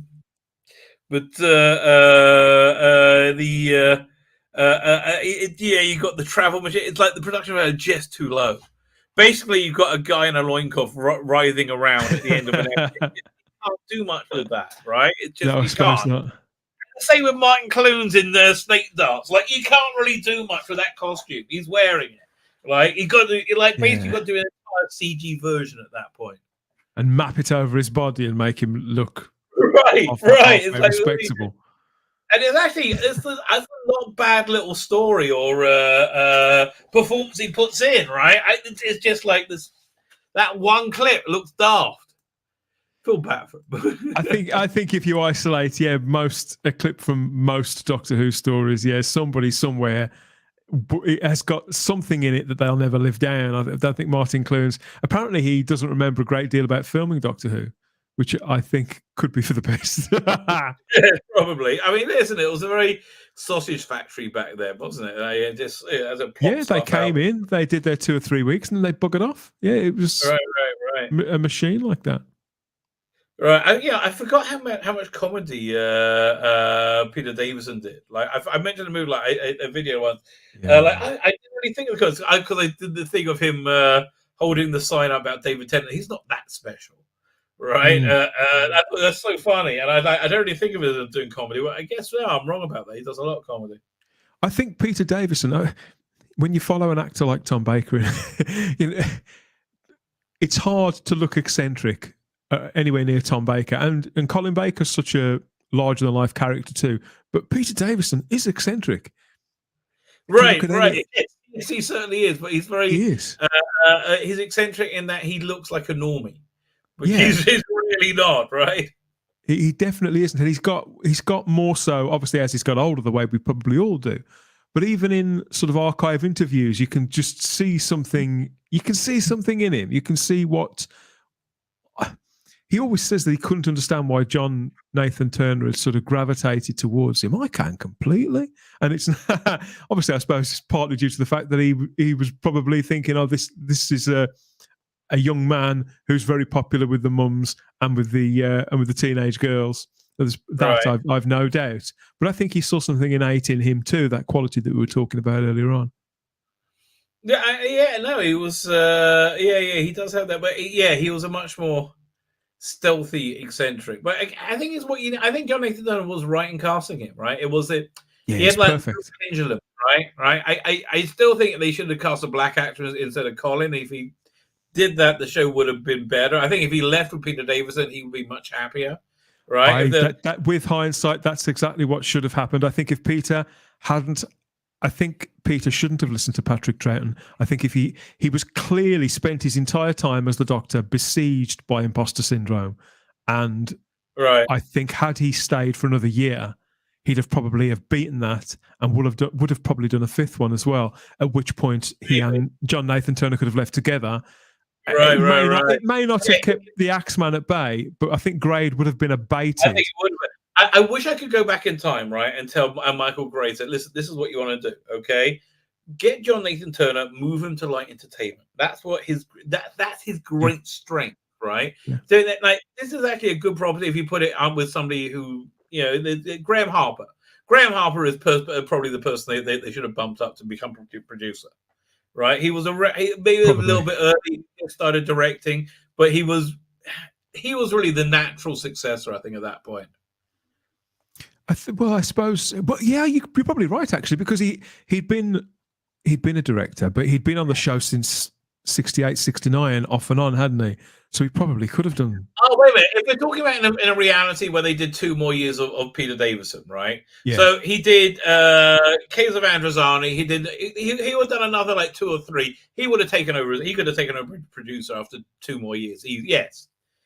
Maybe have a year with John Nathan Turner, over helping with the logistics. Yeah. God, the possibilities. I think he could have done it. It really is. When you think about what could have been in the 80s, that's my decade, and it really sucks that halfway through the decade. Have you hit the yet? I haven't. No, I just haven't had time. Have you finished it? I will give it a miss. Oh, it's really bad. Really bad. It's a real shame.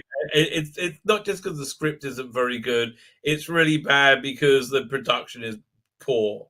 Right? It doesn't feel like from that era at all. Right? The music's all wrong. A lot of it's wrong. Who was the producer on that one? I know that Scott Hancock and Emily Cook. Yeah. Right. So basically, Emily Cook, they said on the thing, said she brought it to Big Finish. Said, Leah, I already like the job of producing it. Right, and she was looking to move in there, so that's how she got the job. But they didn't make it sound like it's of its time. They also should have edited it down to 45-minute episodes instead of hour-long episodes that just didn't make any sense. And also, honestly, the episode 1 needed a bit of a rewrite because Colin and Bonnie are completely disconnected from the main story for most of it, right? And they have and they really should have been brought in earlier, right?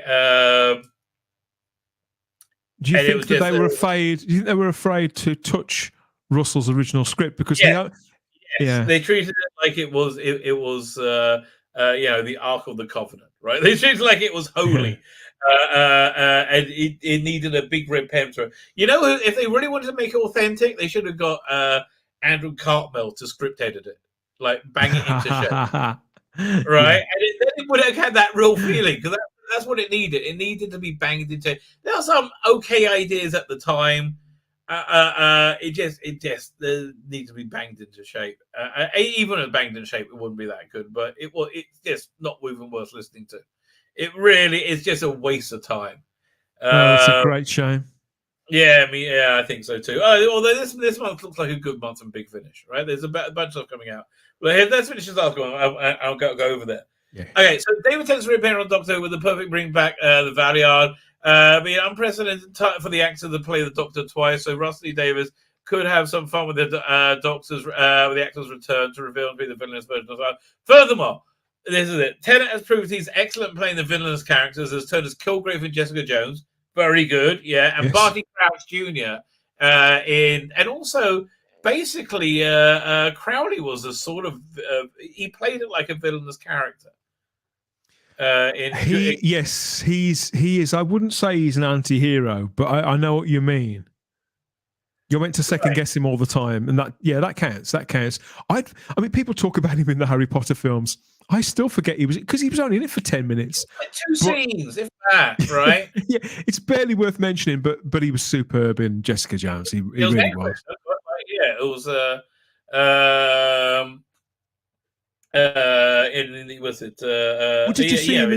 Did you see him play the serial killer last year? Did you see him play Des? No, that's supposed to be very good. I got that on my hard drive to watch. You forget that that's David Tennant.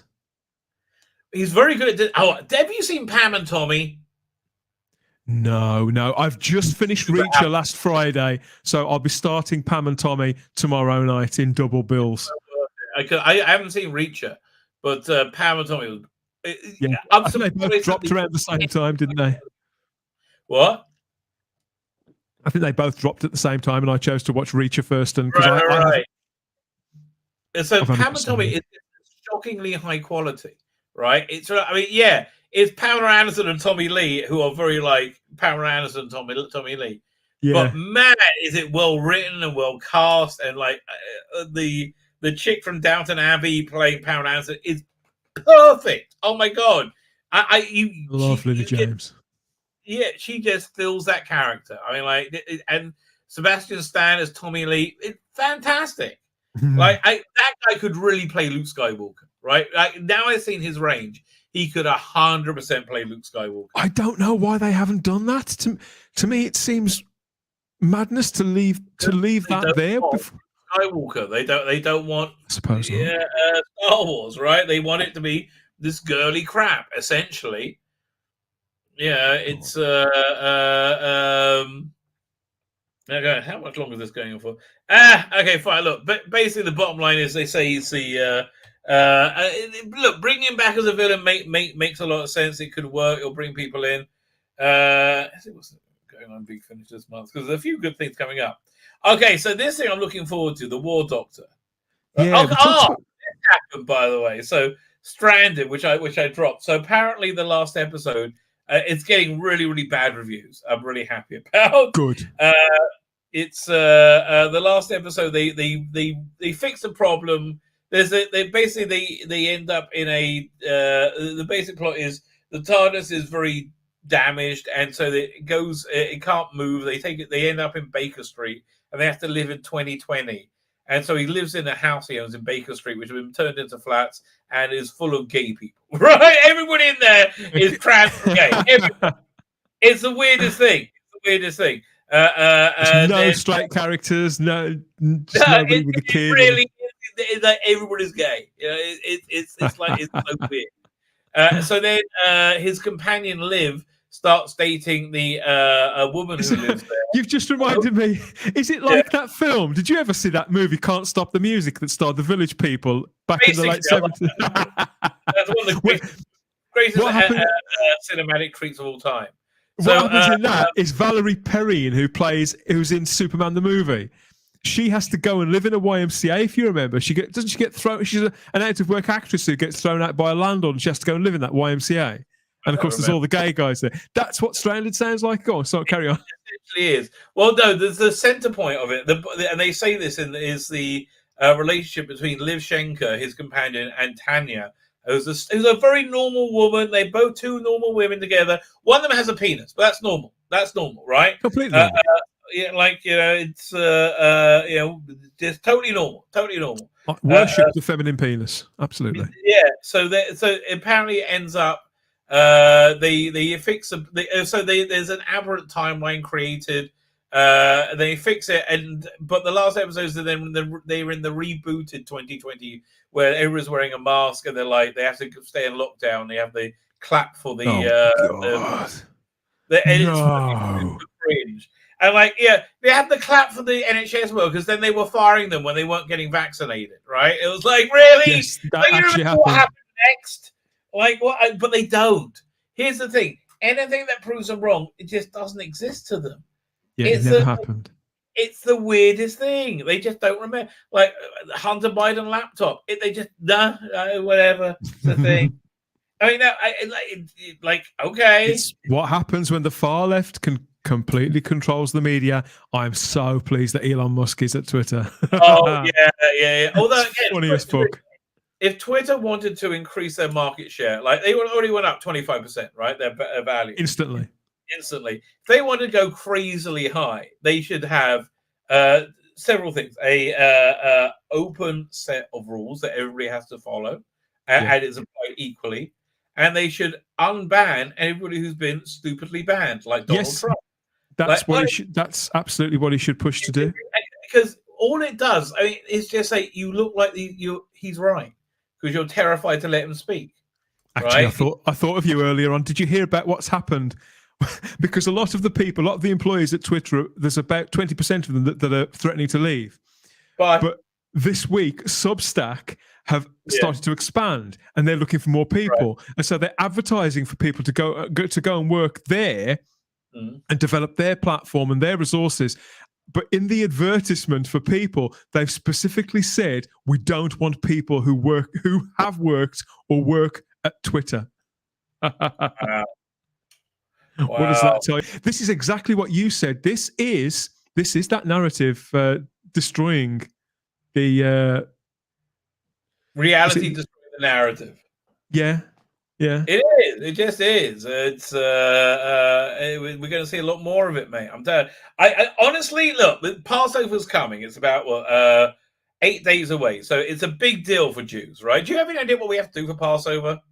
No, but if it's anything like the one with the lemon you told me about last year. Okay, no, this is way more intense. Oh my god, that's so easy. The lemon is so easy. Get out of here. Okay, so Passover, you are prohibited from owning any leaven. Do you know what leavened is? No. Flour and water fermented for over 18 minutes. Okay. Right. So you're not allowed to own any cookies, any whiskey, any bread, and you're not allowed to consume any of those things for 8 days, right? So you need to clean out your entire everything. You need to clean out your entire house. So what people normally do is there's a thing where you can put everything in a cupboard, like, and you can seal it up and you sell it, right? You give it to you tell the rabbi where it is in your house, and he sells it to a non-Jew. He owns it during Passover, and then he doesn't come and collect it by the time Passover finishes. It goes back to you, right? So that's basically what it is. But that's only the first thing. You're not allowed to own any pots or pans or knives and forks or plates, cups that have been used with things which have leavened. Yeah. So if you had, so basically everything's going to be packed up and put away in your house.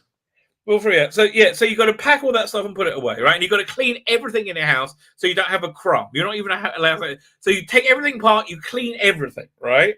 Like, so that we got it slightly easier now because our countertops are made of pure granite, right? Which means we can pour boiling water over it and it becomes kosher for Passover, right?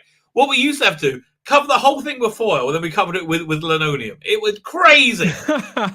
Crazy. Where you have to self-clean the oven, you've got to clean the oven. It's insane amount of things you have to do, right? And then you don't eat any bread or anything for that 8 days. You eat these big crackers called matzah, right? Which have to be baked in under 18 minutes, right? From the minute the water hits the flour, you roll it out and you bake it in. If it's got to be 18 minutes, more than 8 minutes, it's not kosher. Throw it away. So that's so that, and you got that for the whole week. You're not allowed to have anything for the whole week. It's crazy, mate. It's just 7 days. Yeah, just 7. No, it's 8 days if you live outside of Israel. Okay. Yeah, wow. It's the point for living in Israel. So it's but then Seder night's a big thing. So what this does, it commemorates when the Jews, well, actually it was the Israelites at the time, left Egypt, right? Because they were chased out by the Egyptians, right? So they didn't have time to bake the bread properly. They didn't have time to let the dough rise. That's yes. why. That's why you have these crackers, right? So so it's to commemorate that. So you have this big, and it's something that all Jews do. It's really bizarre. Like, it doesn't matter how not religious you are, how not Jewish you are. It's like most Jews do. It's the Seder night, right? Which is a huge deal, right? So you go around to a relative, and you get a bunch of people together, and you sit around, and you have this weird interactive book that is like 2,000 years old that you got to read, which tells you the story of of the Exodus. But there's all this like weird interactive stuff you got to do. It's basically you got to play games, you get kids involved, and it's just if there's a very good episode called what's that show? There was an HBO show where about a guy was a weed dealer in New York, and he would go around on his bicycle delivering to people, right? It was called.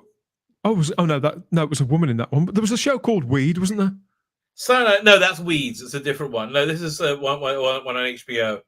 Can't remember what it was called. Anyway, so everyone's all the family comes together at the Seder together, right? And you got to drink 4 big cups of wine. Like if you do it the religious way, you get so drunk. You have 4 big cups of wine. You got to drink. Oh my God, so much matzah. You have no idea how much you're supposed to eat, and it's crazy. It's crazy. So they're all getting pissed off and arguing there, and they've all called their weed dealer to turn up. Turns out it's all the same. Everybody's using the same guy. So everybody turns up. He brings the weed, and they have a great time. I must say, anyway, my respect for your faith and the way that you pursue it. It grows. With this one, this one's crazy, right? This one is absolutely crazy. Okay. But there's a part in the saying like where you're supposed to have a sandwich of like you have matzah, this cracker stuff. You have I use lettuce and a bit of a freshly grated horseradish, right? That's to represent the bitterness that the Egyptians did to us. We have that, and then you have this thing called charoset, which is lots of different versions of it. We do one. Basically, chopped up apples, sugar, red wine, nuts like walnuts, fermented, and it's just awesome. Right? It's just awesome. You put that, and what you're supposed to do, it says you're supposed to roll it like a shawarma, right? And eat that way. But the way we make matzah now is so hot, they just come out these thick crackers. If you when we did matzah baking here, then you can make them much easier. You can make them so you can roll it, which is so much better. But that's crazy. So what that's doing is, right, this is all commemorating. Every Jew used to go to Jerusalem on the first night of Passover, and they used to go to the temple, and essentially they would have a shawarma, right? That was the Paschal sacrifice. Look, if this messianic stuff goes down, this is the last year we do it. Make it count, mate. This is it. Like my wife, somebody sells like soft matzah that you can roll, but I don't really like the stuff you buy. It's very dry. Like I like the one that you make yourself. But I'm like, because really my thing is this is probably the last year we're doing it this way. If we're doing it this way that year. I really think things are getting crazy, mate. Things are getting crazy. They are getting crazier. They are getting crazier by the week. I think it's possible that the Trumpster could storm back to Twitter. Whether he'll say yes or not, whether he'll, because he's building his own platform. There's people who say he might be the incumbent president in 2024. Is he? How old will he be by then? Though, will he be bothered? No. Be better off backing somebody else. He'll be the incumbent. He will be president before the 2024 election. It's going so badly. Actually, they'll just call him back. You know what? I don't think that's going to happen. You know what the Democrats really need to do? They need to work out some way of making Obama president again, which is somebody is going to replace Biden this month. Like if you don't like this month, it has to happen, and it seems to be gearing up that way, right? Oh, okay. Yeah. I am not. I must be behind on.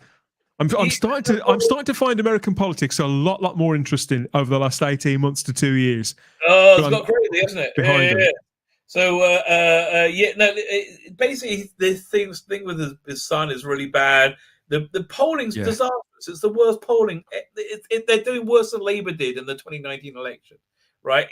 They're going to be destroyed. As I understand it, the entire narrative that that he's like the most popular president ever has just sort of collapsed in on itself. Completely. Everybody hates it. Like again, and it's just, this is, you know, when I said it's going to about to get bad, it got bad. Yeah. That's going to get a lot worse. There's going to be a famine. There's literally a famine coming. I mean, I don't know how to say this. There's a famine coming. It's unavoidable at this point. By the way, everybody at home, buy that freeze dried emergency food. That's something that'll last you a month, right? Put a few £100 into a few £100 into that now. You will be very grateful, right? These things last for 25 years. I don't have anybody I'm shilling for, right? I hear the people sold. It's worth getting. Get emergency food because you don't know what's going to happen. Get water as well. I'd say anything could happen. I think you're right, and clearly a famine is on the way, and quite obviously, I mean, are they prepared to go down with him? Do you think he'll be sort of pensioned off as he was the problem, and they'll bring somebody else in? No, so well, they can't bring in Harris because she's useless. She's the only person who's polling. That was their plan. That was their plan, though, wasn't it? To switch him out for her. Harris was like the backup plan, but she's doing even worse. Amazingly, right? Makes a fool of herself most weeks, doesn't she? Right. So, like, I don't know. Is there any way that she can? Let's say Biden becomes steps down for whatever reason. There's a gazillion reasons. Steps down. And then Harris becomes president. She assigns her own vice president, which will be Obama. Then she steps down as vice president. That's it. Listen, if they do that, they got a fighting chance in the midterms and the elections. They have a good chance at that point. That will turn their fate around. Well, Obama is treated like some sort of deity, isn't he? Even though it ridiculous, was really. the president ever before before Biden. Problem is this: I'm already in the midst of the famine overnight, 50% overpriced increase everything. Exactly. Yeah. They're saying in America your average grocery bill is going to go up to about $5,000 a month by September. People can't afford that. And when that happens, governments fall. And we've never seen this in the West before. Like, we've never seen this starvation in the West before. Right? It's going to be crazy. It's not like in China where they just shoot you if you get out of line. Where there is starvation right now, people are locked in their homes and they don't have food. And if you test positive for COVID and your children don't, they take your children away from you, including babies. Bloody hell, I hadn't heard that. Oh yeah, it's crazy, mate. It's crazy. And people think I'm making this stuff up. I believe it. No, all this stuff is real. That's the crazy thing. It's actually really happening. The things that I speak to people about, you know, because the majority of people that I know, they still just watch the BBC News at 6 o'clock. Well, it's getting so bad, even they can't really spin it anymore. Which is what's going down with Biden, right? The news networks have really turned on him because, they've got the word. You know, they got the word. They know. Look, the Hunter Biden story showed without any question that the news networks, the news media, the entertainment media, they all conspired, didn't they, to stifle that story? Yeah, 2 the years ago. Democratic Party. Here's the most disturbing thing. And the intelligence agencies, the CIA and the NSA, all conspired to this openly, and it worked. It actually worked, right? I think they conspired many other ways to change the election, but I mean that way did it just worked. It's crazy. But okay, another end of days prophecy just came true. By the way, yay! Where's your bingo card? Where can we cross that one off? There's a rather obscure prophecy, right? That right before the redemption, right before the coming of the Messianic age, Israel will be under an exile under control of the Arabs, the B'nai Ishmael, right? It will last for 9 months. So 9 months ago, you know what happened? Something really weird, something really bizarre. That the Israel stalemate for a long time in their parliament, right? You get basically because it's very proportional. You have lots of little parties, and you've got to make a coalition. So it basically kept coming out 50-50. They had 4 or 5 elections, and nobody could form a government, right? So then one guy, this guy Bennett, he actually managed to do it, and he formed a government with the Arabs. Nobody's formed a permanent government with the Arabs before, and they had the deciding vote on everything, right? Absolutely everything. So you could very legitimately say that prophecy that that Israel, the Jews of Israel, will be under control of the B'nai Ishmael, the Arab. Was absolutely realized, and it all fell apart for 9 months. All fell apart 2 days ago when one person left the coalition.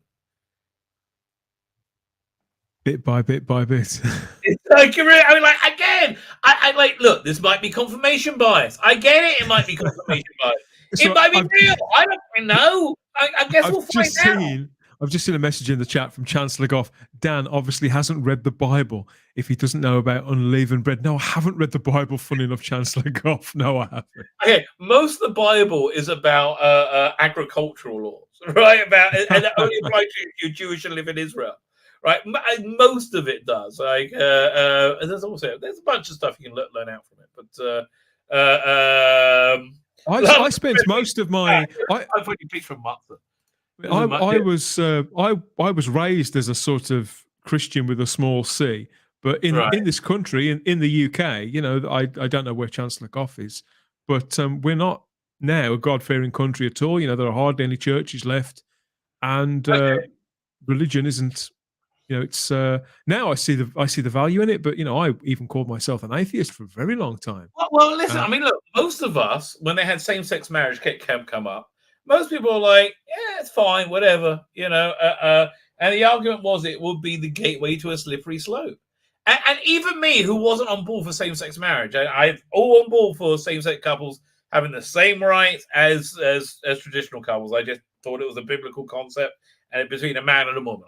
That's how I defined the word, right? Yeah. So I wasn't on board for it. Wasn't on board for anybody not having the same rights. But anyway, they said it was a slippery slope, and I didn't really hear it. I'm like, oh, come on.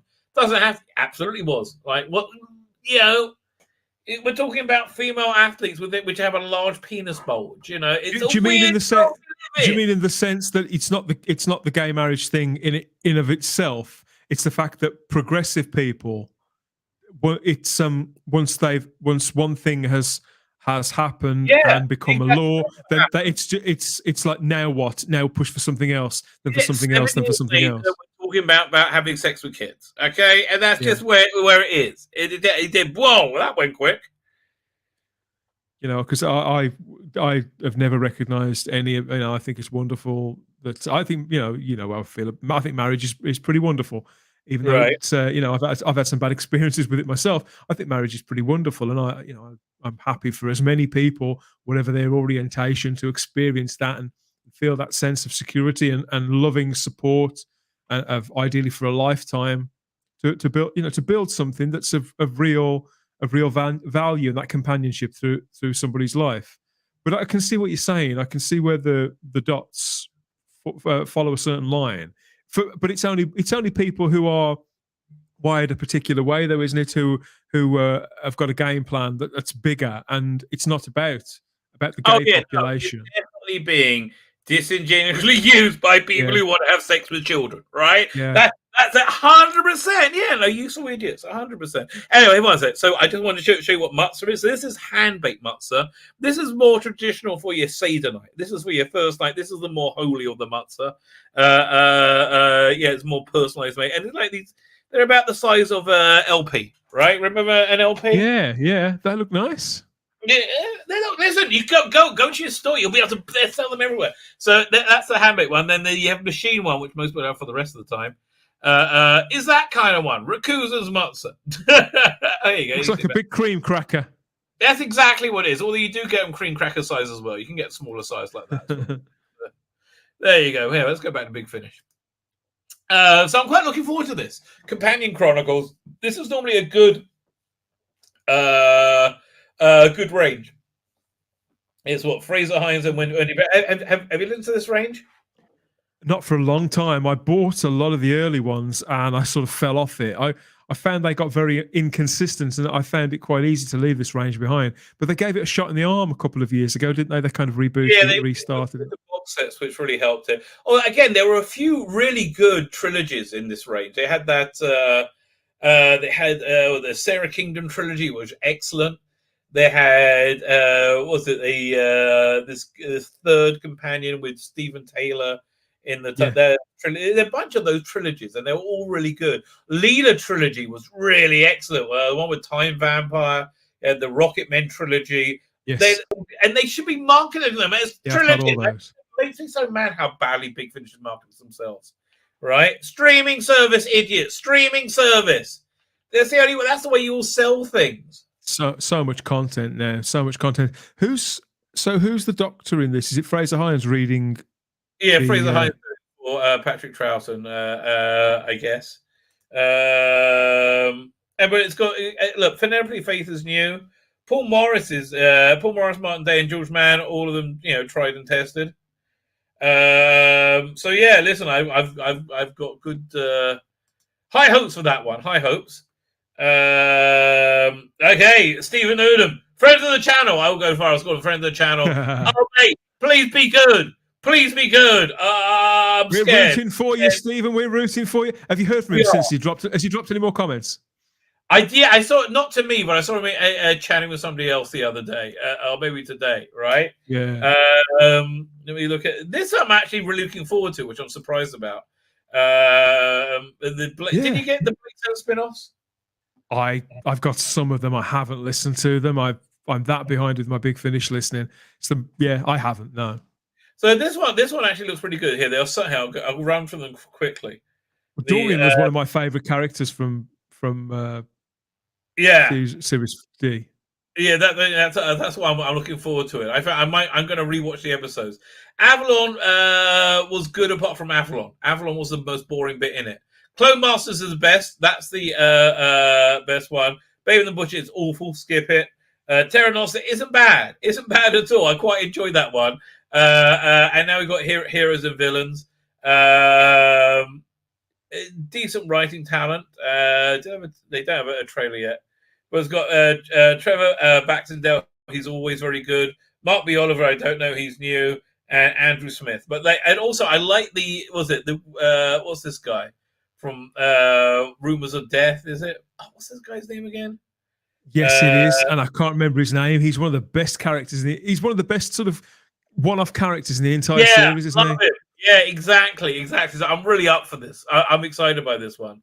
When's it out, Rabbi? When's this one released? This month. Okay. And then we have... I'll get on this right away. The release I'm most looking forward to this month is this one. And apparently you can get the first part already. Yeah, you kind of convinced me. I was completely down on this until we spoke last week. And you sort of turned me around a little on it. Listen, I have high hopes for it. It seems to be a way they should go. I mean, my only reservation is I really love the Genesis of the Daleks. Him questioning it, saying, "Have I the right?" That's one of my favorite parts in all of Doctor Who.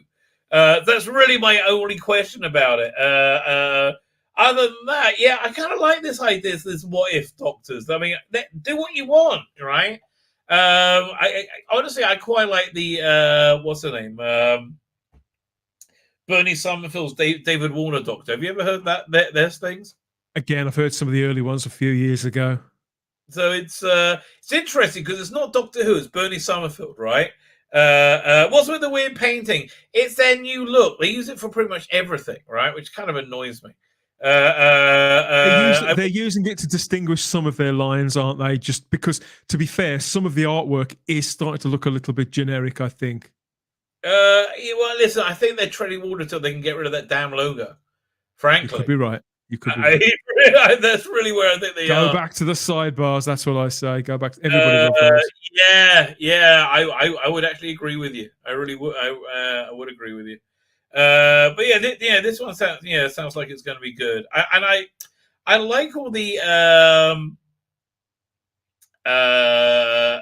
Time War stuff anyway. In general, I think the idea of Colin Baker as the water. Do you want to hear the trailer? We played it last week. You played it last week. You know what? Fine. Did you see this story? Yeah, this is something you might want to talk about on your show. I'm gonna, which is what time is it? It's in half an hour. It's at 8 o'clock tonight, so I am going to go in. I've got 5 more minutes before I've got to go and get ready. Oh, yeah, I will wrap up. We've there. got packed. It is a packed show tonight, so we have got loads in there. So, but if there's anything else that pops up, by all means. Yeah, what's it? Did you see this? This is really funny. Share. So somebody's saying the reason this special is so short, only under 15 minutes long, 47 minutes apparently. Yes, is 47. Had 12, what? Only go on. Sorry, it's 47. Apparently 47 minutes. The reason is because it's been it had 12 minutes edited out because it's not racially sensitive. So there's 2 options that leaves me with. I mean, if that rumor is true, where's that come from, mate? Is that somebody on Twitter? That's right. This guy's Frazzles Reviews is talking about it. Oh, I've seen his channel, but I have heard it buzzing around that it might be like they're worried about it being like talent. And he's been retweeted by William who's now blocked me for putting out hate. He's been everybody. But that's how it came to my attention. Wow. So, but okay, if this rumor is true, it leaves you with one of 2 options, right? Option number 1 is that Chibnall's an idiot, and he wrote something so mentally, stupidly racist without realizing it, which is possible. He's got very possible. It's like when they did extras, Ricky Gervais did extras, and he did an episode of his sitcom. They had the Chinese people come, and they were insanely racist. Yes, I bet it was much like that. I bet lots of Ching Chong Chinamen, like, wow, man. I bet it was insanely racist, right? That's option number 1. Option number 2 is that when at the time of writing, it wasn't racially insensitive. Now it is. Which again is very, very possible. Very possible. Okay, okay. So wonder where he's got those rumors. This sounds like something that's probably come off either Reddit or Gallifrey base. One of the 2. Well, which I avoid both of them. Okay, before I wrap up, I want you to do this. So, my God, I saw this. Unbelievable. It's we live in strange times, mate. We live in strange times. Fine, with that, I will thank you for joining us. Oh, wait. Can you give me the link to your show? We'll put it in the yeah. Hold on 1 second. Private chat. Put some lift music on, and I'll grab the link. I've got it. I can just talk, mate. I can just talk. That's one thing that you can do. Okay, let's put it. I'm popping it in the private chat now. That's the link to my show. 8 o'clock. Myself and the gang. This is Type 40 Live. Yeah, back again. We wrap up with a big Easter parade next Thursday. If you want to come and join us, Rabbi, we'll be eating chocolate, wearing stupid hats. It's going to be fantastic from 8 o'clock. Again, another reason Easter and Passover have not got on well. You guys get chocolate eggs. We get dry crackers, right? It's not good. It's not good. It's what can I tell you? 47 minutes too long since disaster. I cannot disagree with you. Okay, too low run to Dan. You're on in an hour from now. Fine with that. I will hit the end.